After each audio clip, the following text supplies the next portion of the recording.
Step inside MSP Thursday, and it's easy to spot those with warmer thoughts. Not wearing socks? Yes, absolutely. Traveler after traveler happy to be leaving for warmer places. California. We're going to go to Pebble Beach, playing a golf tournament. Arizona. Even Detroit. Not a heat wave, but maybe 30, 40.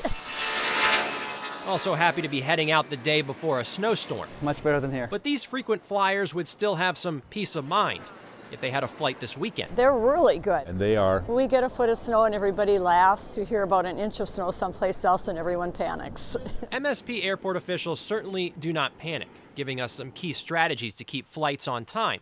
It starts with organization and practice. Field maintenance trains all the time with snow removal dry runs. They watch video. They even have a snow removal playbook. As for the storm this weekend, airport leaders say they'll have nearly 100 plows ready to go, and crews will work around the clock to keep flights on time. They get it done. There's a reason airport leaders from other states come here to see how it's done, which gives all passengers some winter traveling confidence. I know I'll get out today, and if it snows before I come in, I'll be able to get in too.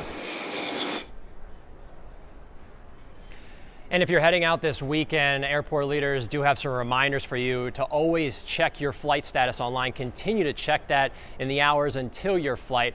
Also, try to arrive here at the airport for domestic flights at least 2 hours before your flight leaves.